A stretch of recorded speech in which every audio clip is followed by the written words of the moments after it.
Bienvenue à cette grande édition de la soirée. Tout de suite, les titres de ce journal.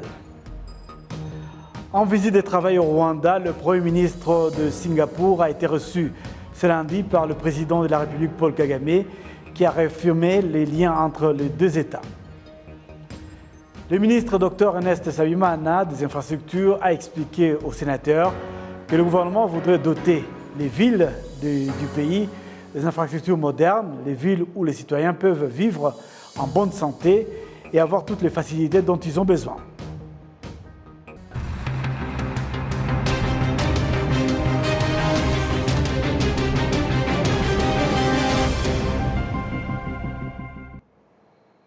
Encore une fois, bienvenue à toutes et à tous.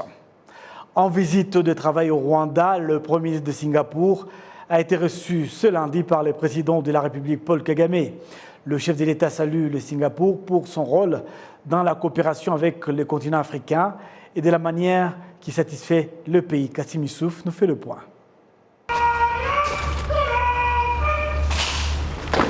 Le président de la République, Paul Kagame, a en effet reçu ce lundi au village Urugwiro le Premier ministre de Singapour, Lee Hsien Loong, en visite de travail au Rwanda. Le chef de l'État a fait observer que les deux pays ont divers points en commun, même si le Singapour est très développé alors que le Rwanda œuvre encore pour son développement. Good you brought to that question because actually there are many similarities. C'est bien d'avoir posé cette question parce qu'en fait, il y a beaucoup de choses semblables entre le Rwanda et le Singapour dans divers domaines. Cependant, le Rwanda est encore à un niveau bas de développement, mais nous œuvrons pour franchir ce cap. Le Singapour, lui, est à un niveau supérieur de développement. Je suis persuadé que travailler en collaboration avec eux, comme l'a expliqué le Premier ministre Lee, et comment l'aide de Singapour est parvenue à certains de nos pays, le Rwanda a bénéficié de cette coopération avec le Singapour. Le Singapour a toujours contribué à cette coopération sur notre continent et beaucoup de pays en ont besoin, dont le Rwanda. Le Premier ministre de Singapour, Lee Hsien Loong, a fait observer que certains des ressortissants de son pays ont des investissements au Rwanda et ailleurs en Afrique parce qu'ils y trouvent beaucoup d'opportunités basées sur le développement de la technologie et l'intégration des pays de ce continent. J'ai rencontré hier un groupe de ressortissants de Singapour qui opèrent au Rwanda. La plupart d'eux sont jeunes qui recherchent des opportunités et ils les ont trouvées au sein de la société rwandaise encore en reconstruction et ils ont poursuivi leur projet ici qu'ils réalisent avec abnégation, avec amour. Nos sociétés d'investissement collaborent avec celles du continent africain dans le commerce. C'est pour elles un nouveau marché parce que les opportunités dans le domaine économique se multiplient au moment où le continent s'est engagé à promouvoir la technologie, l'intégration des pays dans des organisations régionales et dans le commerce international. Le Rwanda et le Singapour se sont engagés à davantage consolider la coopération sûre en vue du développement de leur peuple. Le Premier ministre Lee Hsien Loong est au Rwanda depuis la semaine dernière où il a participé au sommet des chefs d'État et de gouvernement des pays membres du Commonwealth.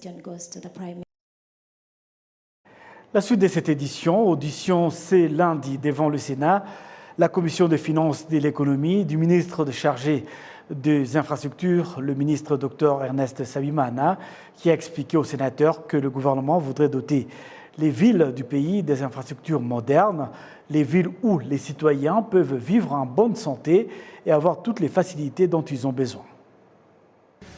L'un des points forts de la discussion est l'utilisation de la technologie pour améliorer la qualité de la vie des citadins. Moussi Juvenal, président de la Commission des finances et de l'économie du Sénat, affirme que le développement urbain est l'une des raisons de la croissance rapide du pays.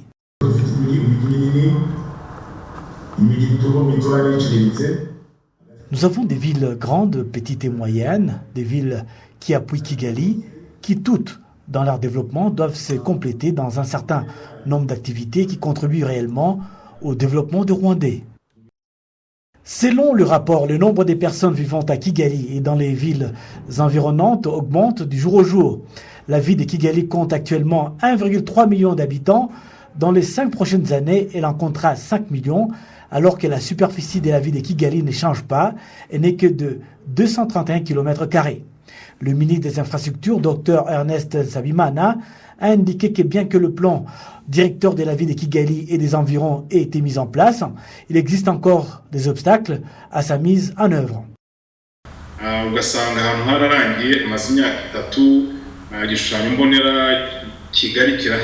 Dans certains cas, il existe un plan pour Kigali, mais vous constatez que le plan physique a été retardé, en particulier dans le quartier.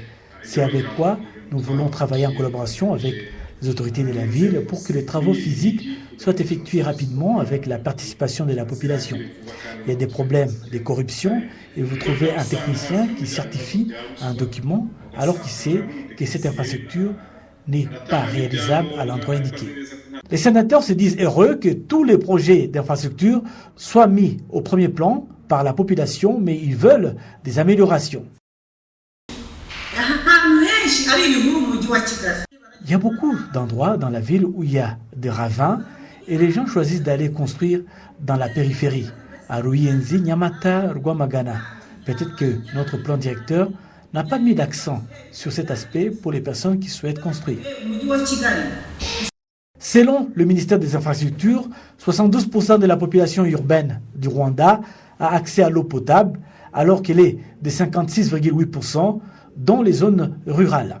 Au Rwanda, 72% des ménages ont accès à l'électricité, en partenariat avec la Banque mondiale, et d'ici 2024, les ménages du pays auront cet accès à un taux de 100%.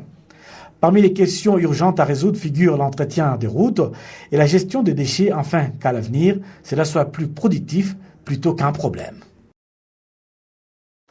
Actualité nationale en bref et en images, la Cour d'appel affirme que l'harmonisation des verdicts rendus sur des dossiers similaires relatifs aux litiges commerciaux va résoudre le problème de corruption et des favoritismes dans le domaine judiciaire. Des organes judiciaires en rapport avec la Cour de commerce et la Cour d'appel ont tenu ce lundi une réunion de concertation pour examiner comment introduire la jurisprudence dans des cas similaires à ceux qui ont été antérieurement jugés. En 2021, 2589 dossiers ont été introduits devant le tribunal du commerce, 2494 ont été résolus et en 2022, 1471 ont été introduits et 1229 ont été résolus. Au tribunal de commerce, 1132 dossiers ont été saisis et 1010 ont été jugés. En 2021, 572 affaires ont été enregistrées et 526 en 2022. Les organes judiciaires estiment que l'harmonisation des affaires similaires réduira les arriérés et contribuerait à la lutte contre la corruption et les favoritismes dans le système judiciaire.